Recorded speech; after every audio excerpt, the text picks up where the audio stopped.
Hey, here we are, live and in person from the Omaha Civic Auditorium. Well, not really, but close enough. Coming to you live from the East Coast of these United States.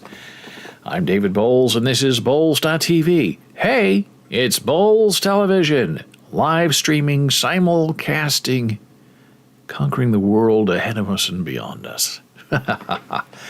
Well, I tell you, doing a live stream is a very interesting sort of episode.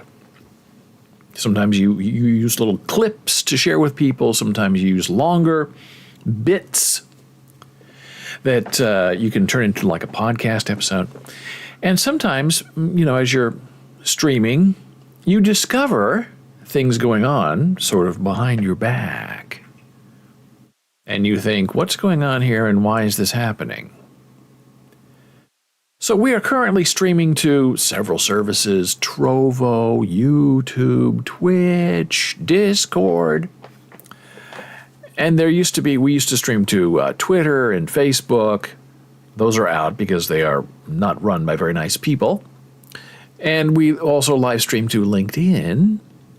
And there's a new service that's competing with Twitch, I guess, called Kick. Now, Kick is like the new place to go if you're a dirty, filthy streamer, or you want to gamble, or you don't like Twitch taking all your money, so you move to Kick from Twitch and live stream there, okay? And some of the streamers do 4 hours on Twitch, then they stop their stream, and then they go right over to Kick and then stream for 4 hours there. So they're like trying to wean their main viewership from Twitch over to Kick. Because Kick, I guess, if you make a contribution or if there's money to be had, the streamer gets 100% of the money. And on Twitch, I guess it used to be a 50-50 split. And now Twitch wants 70% of all that money plus ad revenue plus sponsorship money. So I understand why people are moving. But talking about the behind your back part, we have kind of an integrated chat system here where I can, say, hey, in our chat, and it'll appear on screen here, right? And then it appears on LinkedIn and Twitch and YouTube. And sometimes it's two-way. Like if you're on YouTube or Twitch, you can, reply to my hey and say, hey, back. Hey, we're the monkeys.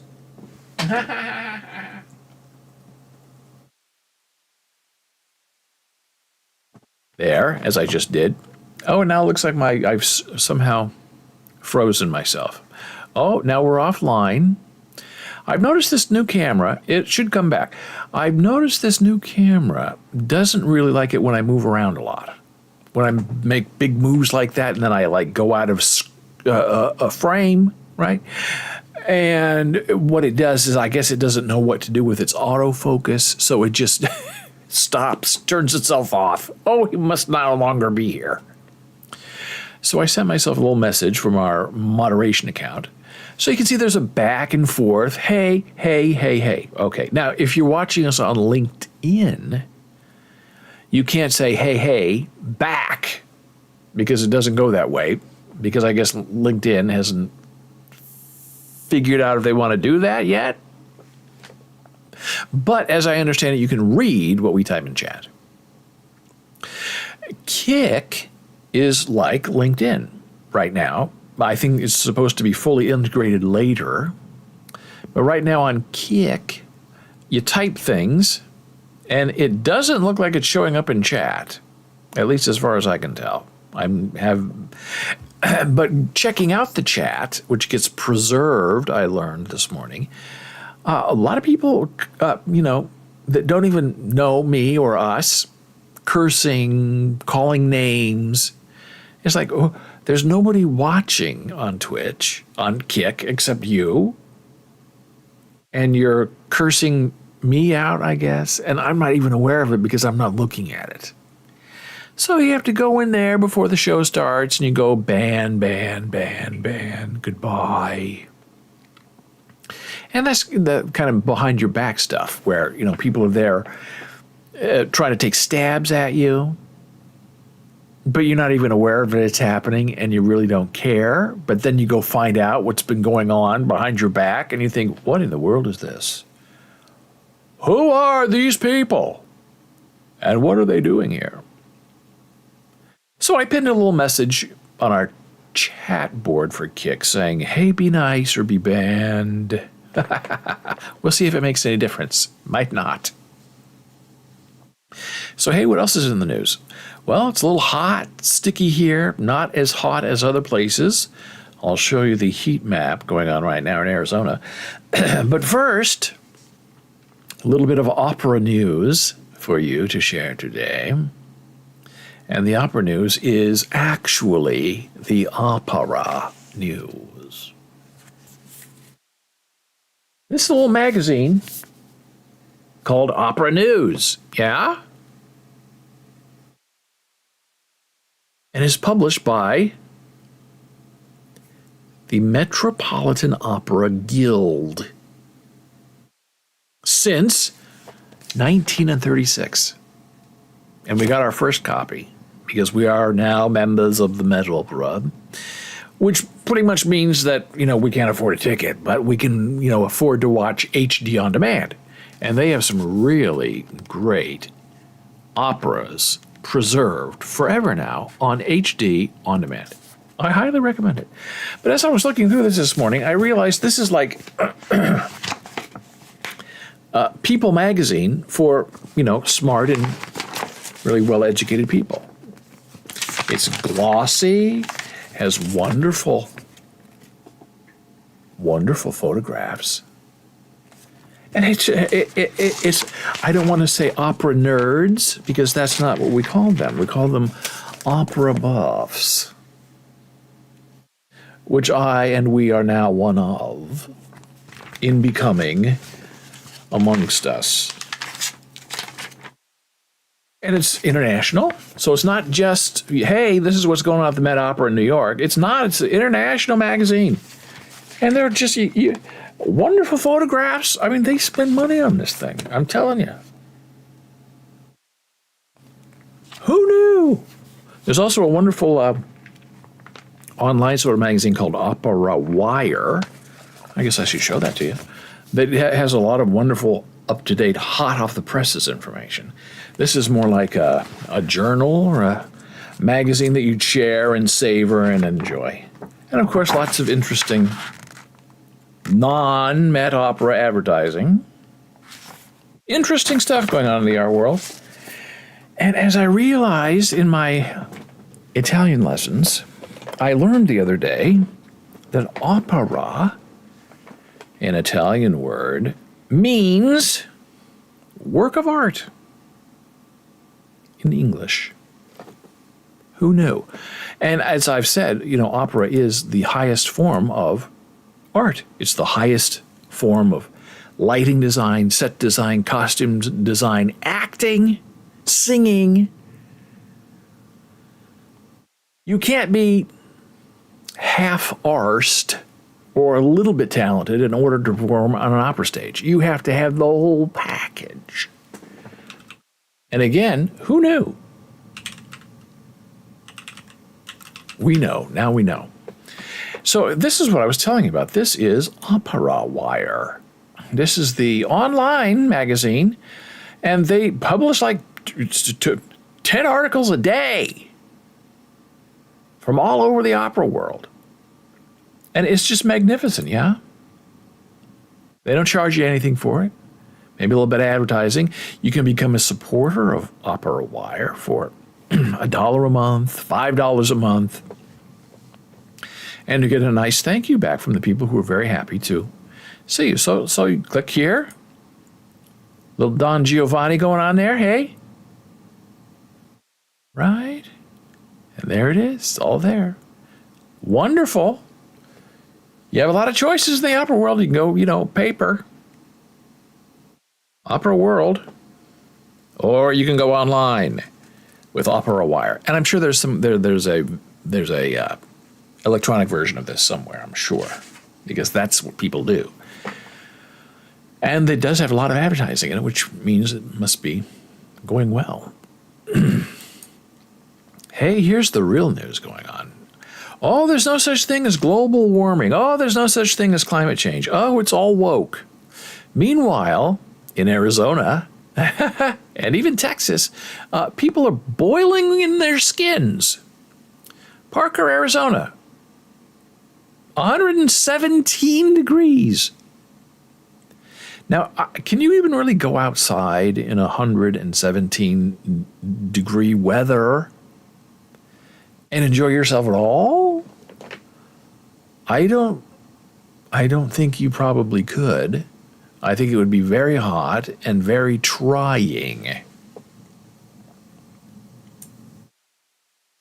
The wonderful and famous Phoenix, Arizona, on the way to Tacoma. Philadelphia,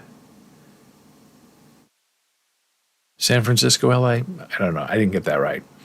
But 116. Now, I hope they have air conditioning because I don't think they have any water. I think that's the main thing going on with Arizona is they don't have a lot of water rights because all of this was built into the desert. Oh, we'll build it and the water will come. Sedona, Arizona. Beautiful, right? 104. So, you think, oh gosh, a few years you could retire somewhere. Can't, you're on the East Coast. Most people just go down to Florida and set up shop there. And you think, well, if you care about people at all, you really can't go to Florida because it's this terrible, monstrous place. And then you think, well, Arizona's dry, nice, a little conservative, but maybe a little purplish. So there's one of this and one of that. But who wants to go to Arizona 117 degrees? And they have nice schools in Arizona, because like Arizona State University, this is a wonderful, big school, has a reputation, as I have been told, as a party school. But there are other, just the plain old University of Arizona has a very good reputation. So, there are interesting, fun, intellectual things to do all over the world, and especially in Arizona. So this is like purple, right? I would call that color purple. And you go over here onto the legend, the purple legend, up to 120. Now it's already 117, so there's 3 more to go. What happens when you get to 121? What color does it become? I don't know. But it does sound painful. So be careful out there. We have a mild air quality warning on the East Coast because of these Canadian fires that say are going to burn all summer. Cover up when you go outside. If you're a normal, regular, average person, you're going to be okay. But if you have breathing problems, wear a mask. Where have we heard that before? They're coming to take us away. Now, hey, I love this article.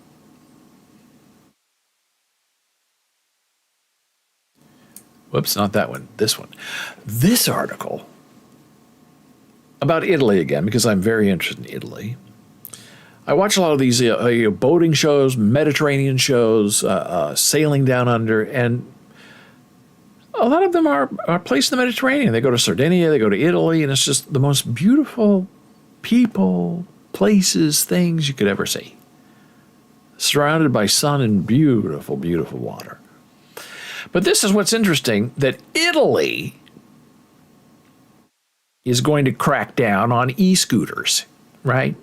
Now, in the big East Coast cities, these e-scooters are everywhere, and they're very dangerous. The batteries in them can be very volatile, and they can catch on fire if they're being stored. There was an e-scooter repair shop in New York City that burned to the ground, and it happened to be in, like, the first floor of an apartment building. and it sort of exploded because of all these batteries, and the entire building went up, or should we say went down, because it sort of exploded into a big fireball. And so all these people don't have a place to live. They don't know what they're going to do. They don't know where to go. And it's sort of a big mess. Now, this is bothering me. This needs to go down just a tiny bit. We'll see if this messes up my autofocus, or if I freeze again. And other than, things exploding and ruining apartment buildings, these e-scooters are dangerous if you're just a pedestrian walking on the street or walking on the sidewalk, because these scooters don't like to be in the street because it's dangerous. So they prefer to go, 10, 20 miles per hour on a sidewalk filled with people, children, and dogs. And if they hit you or they run into you, they don't care. You can't catch them. If they knock you on the ground and hurt your knee or your foot, they just keep on going. And why is that allowed? Nobody wants to police it. So Italy is cracking down on these ridiculous e-scooters. The Italian government on Tuesday announced a crackdown on the use of electric scooters on city streets, looking to cut out accidents, reduce injuries, and prevent pavements from becoming cluttered obstacle courses. Well, hallelujah. And I think that a New York street is probably a little more crowded than a street in Rome. Updating Italy's highway code, the government also announced it would suspend driving licenses for people caught using a mobile phone while behind the wheel, and promised zero tolerance for everyone found drunk or on drugs while driving. Like in many European countries, use of the e-scooters has boomed across Italy in many, many years, with rental companies flooding major cities with scooters for rent that are popular with locals and tourists alike. However, the police have reported countless accidents, with 6 people dying in Rome over the last 2 years, in Rome only, because of these scooters. Scooters have also caused problems for pedestrians where no rules are in place or where they should be left parked. Under new regulations approved by the cabinet, riders will have to wear a helmet and have insurance, while e-scooters will now be required to have a registration plate. The measures will also have to be approved by a parliament vote to become law. So, good for Italy. Let's hope New York follows. Now, speaking of outrage in the media, I read this yesterday. I found it absolutely infuriating. And if there's one thing I love, is being infuriated. Because it gives me something to talk about with you. But there's this new scam going on, and it appears to be sort of focused on Southwest Airlines. Because Southwest has a boarding policy on their airplanes that first come, first served, right? You get to go in there and pick your seat.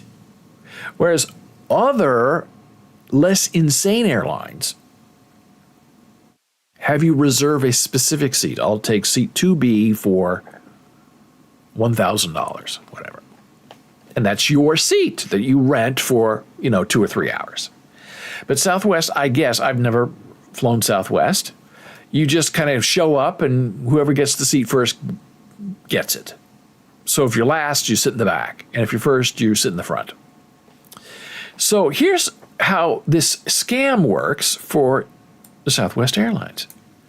20 passengers use wheelchairs to board early on Southwest. Then they walk off the aircraft when they arrive at their destination. Now you think, wait a minute, how is that possible? We've been through this sort of scam before with the service animal, the emotional support mini horse. I saw a picture last night of a woman with 4 bags getting ready to board a plane with a Great Dane on a leash that she said was her service animal. And under the ADA, you cannot ask for papers. You just have to take the person's word for it. But the service animal has to fit under the seat, sort of where you're sitting. So, in an airline, your underseat is the person in front of you. That's where the service animals are supposed to fit. And most service animals, dogs, fit there or fit at the feet of the owner. What do you do with a Great Dane that's 80 pounds and, 5 feet long? It's not going to fit anywhere on an airplane. And people have been reporting, they have these giant dogs. One person said they had a pit bull sitting next to them for a 3-hour flight. And the pit bull, the woman who had the pit bull had pulled up the armrest, so the pit bull was sitting on the seat next to her and half in the other person's seat. And this person was saying, I had to sit there for 3 hours, and she said, I love dogs, but this was ridiculous because it was a pit bull looking at me for 3 hours on a flight, and the flight attendants didn't do anything. They didn't care. I mean, what should have happened? If you're going to do that, then buy a seat for the dog and let the dog have the seat. Don't try to push a woman out of her own seat. Back to wheelchairs. If you need assistance, you contact your airline in advance, and they'll get you a wheelchair. Like if you had surgery, you can't walk, you're old. There's no cost for the service, although in most U.S. airports, the people pushing to make money off their tips as they help you, walk down the aisle. It's never the clear right amount that you should be tipping. Some feel $5 is appropriate, others tip $20, right? Because they're picking you up and pushing you from one end of the airport to the other. That's a $20 tip all day, every day.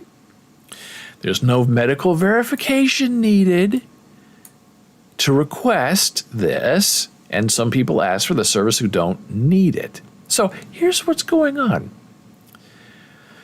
When a flight has numerous passengers with wheelchair assistance on boarding, most of those passengers get off and walk out of the terminal, walking right past the wheelchairs.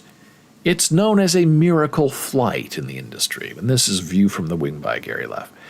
There's one recent Southwest Airlines flight where 20 people used wheelchairs to board early on a Southwest flight, because on Southwest, if you're handicapped, you need extra time, you're in a wheelchair, you get moved to the head of the line. So that's the scam. That's the game. So 20 passengers used wheelchairs to board, and only 3 of those people used a wheelchair when they left the plane. 17 of those 20 passengers, once they arrived at their destination, just experienced an in-flight miracle and walked off the plane under their own power. So here's some evidence of what was going on. Pre-boarding scam at Southwest Airlines. 20 passengers boarding using a wheelchair, and 3 needed to deplane. So these are the people. And I'm so glad that this is posted on Twitter, where you can see the faces of the people who are pretending to be handicapped. And in the online discussions, people are furious about this because, you travel with your aged parent or, your child who can't walk, and you need to have a wheelchair. You need to get on the plane and get situated. And these people, 17 of them who were faking it, are pretending to be disabled so they can get on the plane and get the seat they want. That's all this is about. The wheelchair scam continues this morning. How do a family of C boarding pre-board get grandma to sit in a wheelchair? Now the whole family of 5 gets to accompany her. So that's this scam. Related to it, right? You don't want to put the whole family in a wheelchair because that would be rude. So you say, hey, Grandma, you get in the wheelchair. And as your family, we have to look after you. All 5 of us will get to board early because we have to wink, wink, take care of you because you're Grandma, wink, winko, right? That's the game. That's the name of the scam. So there's Grandma sitting in the wheelchair in her pink running outfit. And what do you know? There's Grandma. I guess this is after the plane deplanes. Standing. It's a miracle. No longer needs her wheelchair. Just fine in her jogging suit. And people wonder why you don't want to fly anymore. So this is the reason why people like to pull off this scam. You get access to overhead bin space. If you're last aboard, you're not going to have a place to put your stuff. But if you're first aboard and you're faking you need a wheelchair, then you have all the room. You have the whole plane to yourself. You get a free carry-on with basic economy on United. If you need priority boarding assistance, you aren't in the last boarding group. They move you up, and the full-size carry-on ban, the cheapest tickets, is enforced by the boarding group. Priority check-in and security. If you're savvy enough to ask for a wheelchair, you're also savvy enough, scammy enough, selfish enough to get pre-check and check in online and do a bag drop. Here we go again. A friend shares the not uncommon sight from Puerto Rico. 55, not 20, 55 quote, handicapped people during pre-boarding, including 25 wheelchairs. Now, I guess you don't have to be in an actual wheelchair to pull off this scam. You can just say, I hurt my foot and I need to board early because I can't walk. And they're not going to challenge you. You don't have to have medical papers. You don't have to prove anything. They just trust you to be an honest person. That's your first mistake. On his return flight, 15 people used wheelchairs to board, and only 1 needed a wheelchair to get off. So this is the scene from Puerto Rico with all of these people in wheelchairs waiting to get on the plane first. Now, how do they, you have, let's say, 20 people, all in wheelchairs. Who goes first? You know the 20th person in the wheelchair wants to be the first person in the wheelchair. Because, you have 20 people, 30 people, all the good seats are going to be taken. So you got to move up within the scam in order to get a better seat. I don't know how they do it. I guess maybe they might punch or, throw fists or... Here's the scene a little closer from behind. Oh, it's Southwest Airlines again. With this ganglia of scammers. Hoping no one will notice. I mean, how embarrassed must you be if you're in that gang of wheelchairs and you're faking it just because you want to get on board early and get a good seat? I guess there's no shame, there's no humiliation anymore. You just, you just go for it, see what happens. And what happens is usually terrible. Another flight on Southwest Airlines, and I'm happy to report being witness to more miracles. These poor souls came seeking a flight, and instead on board they were healed when they got off. Always grateful for witnessing the miraculous healing power of air flight. So there are all of the wheelchairs, right? Empty, because suddenly the people don't need them anymore. That's smooth. Thank you to Gary Leff for reporting that fantastic article. Wow. Now that's a story. Now, hey, speaking of scams, here's one. How do you cancel the Times?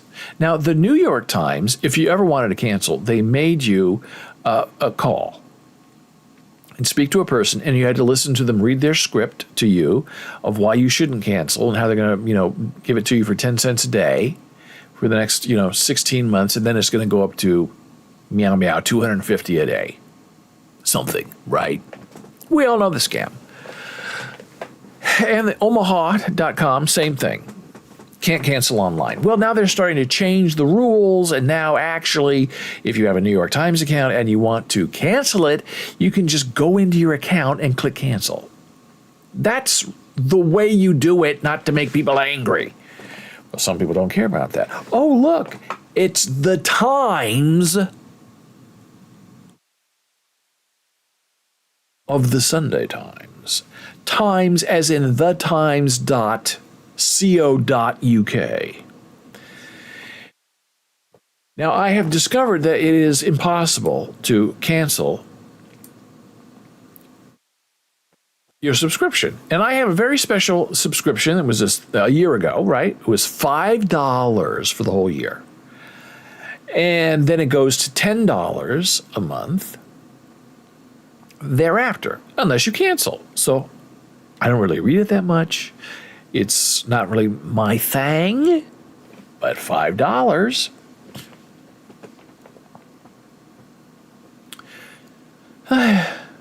So I try to cancel, can't do it. I have to call them from the United States to the UK during certain times to see if they will cancel my subscription. However, my calls to them will not go through. And it doesn't make any sense. And I've emailed them and they will not respond. So all I can think is when they charge me my $10, I believe it's on my PayPal account, I'll just go to PayPal, dispute it, say they don't respond, I can't cancel, they won't let me go, I don't want them anymore, will you help me? Maybe they will, maybe they won't. But this is not very nice. So this is a scam on the other way. This is the scam of a company trying to scam honest users who don't want the product anymore.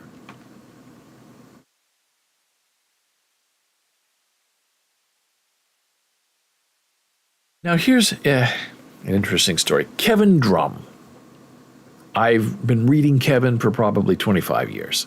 He doesn't know me, but I know him because I read him. Used to have his own blog many years ago, Cal Pundit. Then for many years, Kevin wrote for Mother Jones Weekly. Wonderful writing. And then he got sick. And very sick with multiple myeloma, cancer. And then he had to, quit Mother Jones, sort of, forced retirement, sort of. And now he has his own blog called Jabberwalking. I will put the link for you on our Discord server. And so Kevin has been sharing his health journey with us for the past, 10 years that he's been sick. And I believe he lives with his sister and a couple of cats. And every Friday is cat blogging. So he was doing a very interesting CART, C-A-R-T, replacement feature, function. I'm not exactly sure what it's called. But what this process is it's experimental. You go into a very serious hospital. I believe his was Good Samaritan. City of Hope in California. And they somehow replace all of the bad cells in your bones or blood or something. They flush them out. It's not chemotherapy, it's new. And then you replace them, and then you don't have the cancer anymore, it's gone. And for years, we've been following Kevin. He sometimes has to go on steroids, and it knocks him out for 3 days, and then he's awake for 3 days because of the steroids. And so sometimes we don't hear from him for a week. And then when he can't sleep, we hear from him 20 times a day as he's posting information. So Kevin has been dealing with this bravely and heroically for many years. And this CART thing, there were 2 studies. He got into the first one, but it wasn't the one that was specific to his sort of cancer. But he didn't know if he should just go for it and see if it would work or turn it down and wait for the one that was specifically targeted for him. Because they somehow take his DNA, they send it off to some lab somewhere, and the lab then creates some kind of special, I'll call them firefighters, that gets shipped back in an IV bag and put into his body. So it's like boutique healing. It's fascinating. It's the future of medicine, where you're sick with these specific things, and we then treat you with very specific things to fight the specific things. And the side effects that bother people and that hurt people won't be bothering you, because we're not going to code them into your treatment process. So for many years, Kevin's been sharing his M protein level with us, and lower is better. You want to be at 0. And he's been sort of off and on like 0.34 for many years, but he's on heavy medication. He wants to be free of his cancer. So he did this, CART replacement theory method protocol. And this is the news from yesterday. I might as well get this over with. Until a couple of weeks ago, I was responding beautifully to the CART treatment, with my cancer load dropping smoothly towards 0. As you can see, he was on a path, day 6 of his treatment, straight down. It was very high because he was off all of his meds. So he was like at 1.57, which is, that's how much cancer is detected in your blood. And then day after day, down, down, down, down, down. And then on day 42, day 48 to day 66, it's remained at 0.34, which is pretty much where it's been for the last 10 years. And this is what Kevin says. This is a partial response blood result. And for all practical purposes, it means the treatment did not work. There's a good chance it'll keep me chemotherapy free for a few months or maybe a year, but that's about it. And Kevin's very reserved, very factual, non-emotional. And this is the most emotional thing I've seen him write since I started reading him. This hit me out of the blue. I was convinced everything was going well. And it barely even occurred to me that my latest result would be anything but 0. 0 is the function of being cancer-free, because that's what this treatment was supposed to do. Needless to say, this is pretty depressing news. And can you imagine the excitement, the hope to, first of all, get in a trial and then turn down that trial with the consultation of your doctor because it's not quite right.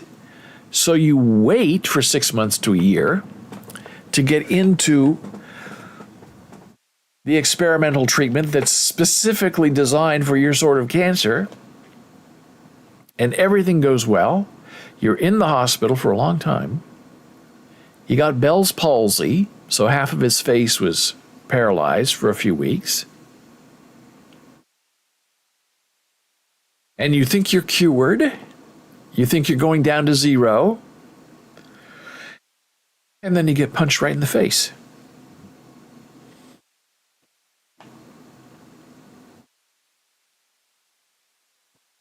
And you can imagine how Kevin feels, and how his family feels, how his cats feel. That you think you're out of it.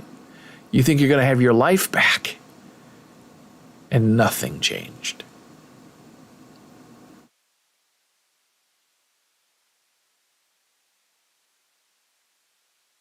That would be hard to deal with. And Kevin has the most wonderful readers. Not one of them has told him to F off, or that he's, a stupid jerk, as my kick people said to me behind my back. So people are thanking him for sharing, and, this is not the end. And people say, look, you've lived with this for this long. The medicine is terrible. It makes you very sick. But we think you're going to live another 20 years and you're going to die of something else. Now, that's the kind of friends you want to have around, right? Very helpful. Very nice.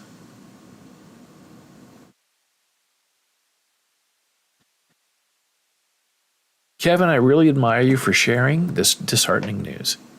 It takes a lot of courage to go through what you have, and also to be so open and vulnerable. There are a lot of people pulling for you and holding positive, healthy intentions for your success. I agree with everybody else. This isn't decided yet, and there is still room for a wonderful miracle to occur. And that's one thing Kevin said. City of Hope is a wonderful place. He loved the people. He said the nurses, the doctors there are top-notch. And then he gets punched in the face. Now, I'm sure you've been hearing on the news, about Russia, the rogue general.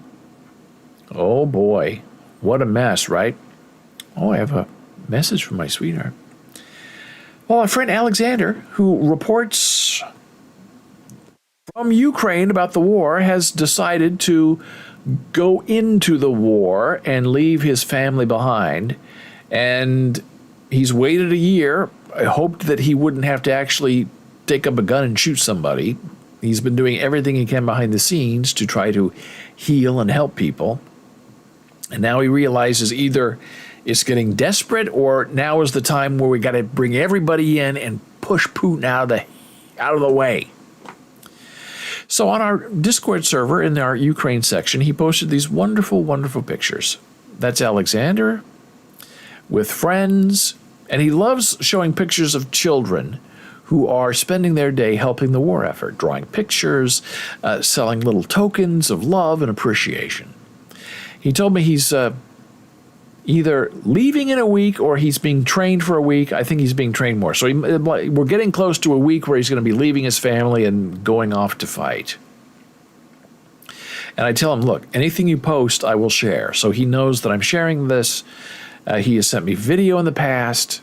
Very interesting stuff. And as you can see, these, are regular people. They're not trained soldiers. They have tennis shoes with their fatigues. But they try to keep the faith. They try to move forward. From young children to adults, everyone does what they can to win. So we are with Ukraine always. And it does seem that our Mr. Putin, has a lot of thinking to do. I think he's going to be in a little bit of trouble. I don't think he has a lot of friends right now. And he's probably going to have to kill a lot of people who helped make this march on Moscow happen. They will not be forgiven. They will not be forgotten. He knows people around him have betrayed him, and he will sniff them out and remove them permanently. Look out. Now, have you noticed this thing? This is Discord. This is it's super reaction. And if you have Nitro, you get 5 of these to use a week. Now, why? I don't know. You only get 5. You have 4 left. But any, little thing emoji that you use gets turned into one of these super remote responders. And here's where it is. Super reaction is here. This is regular emoji. This is super reaction. So we'll put one more on his thing. Now, these are all of my emotes that I have to choose from. I've used this before with him. This is always popular. I like that, but probably sending the wrong note. These are my Mid-Journey emoticons. Skeleton for a war message, probably not great. A cat is always cute.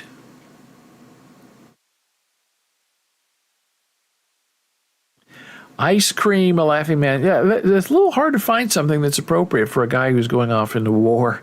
Okay, let's try this. The spinning star. All right, so I'm going to click on this, and it's going to get turned into a super reaction. There it is. See? Isn't that fun? Now, there are some people who they complain about everything. It distracts me from reading on Discord. I have a condition where things that pop and spin make me sick. And I want to say to them, well, you're lucky you weren't alive during the early days of Internet Explorer. That browser where things spun and scrolled and popped and flashed at you.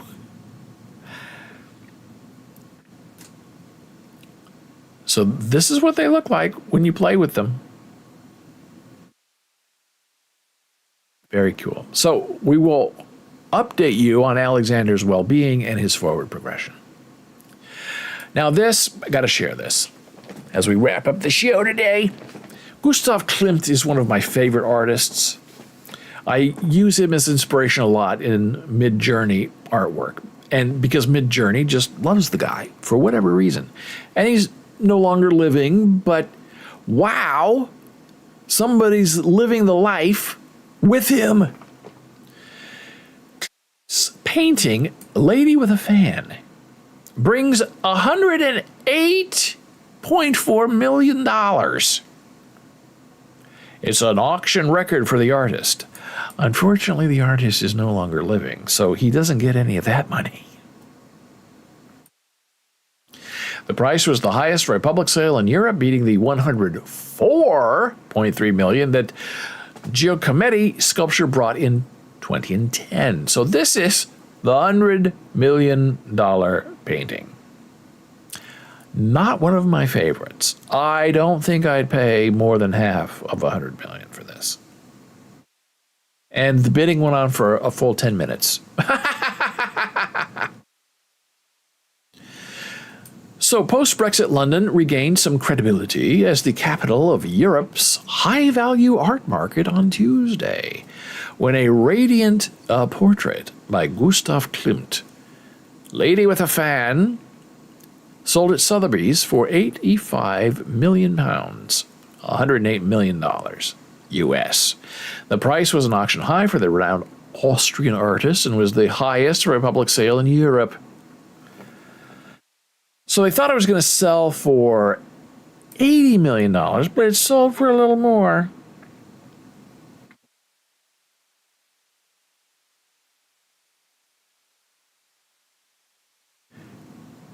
More recently, in 2017, another private transaction, Oprah Winfrey sold Klimt's 1920 painting to a Chinese collector for $150 million.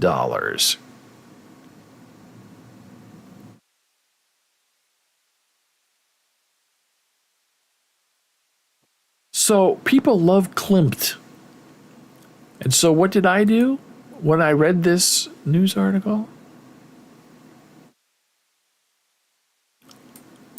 I went onto my Discord server and I posted this message. Hey, free Klimt Cats. Quoted the New York Times. Cats of Mastodon tag. And this is the fun of AI art. I can create my own Klimt Cats. And then I could charge $1 million instead of $108 million. Now, I'm telling you, these cats look better than that photograph I showed you. That's one cat.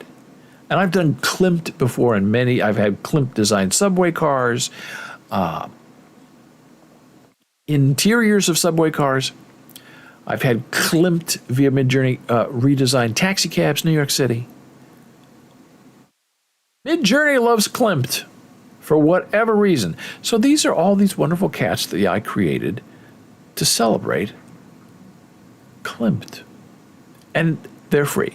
You can look at them, you can touch them, you can download them, because none of them are real. They don't exist in the real world. It's all AI. It's not here. So we go from this, right? Washed out painting, 108 mil, to this, meow meow free, no charge. Just copy and paste, print it out, live the life of Gustav Klimt. And it makes me a little sad that, Gustav Klimt can't celebrate, all this money that he's making for other people. I mean, I guess it's good. It shows he's wanted. It shows he's popular. But in the end, none of the money comes to him. Van Gogh died penniless. And now Van Goghs sell for hundreds of millions of dollars. I guess we're in the wrong business. I thank you so much for being here today. Had a wonderful show. Learned a lot, shared a lot, cried a little bit. And then we celebrated with some beautiful cats. And my advice is, hey, be on the lookout for these scammers who try to push ahead of you in line by playing on your pity, and it's a false pity because they're all faking it. Not very nice people, and yet they survive in the world, and they get celebrated, really, on Twitter for being bad people. Take care, be well. I'll see you again soon. Bye.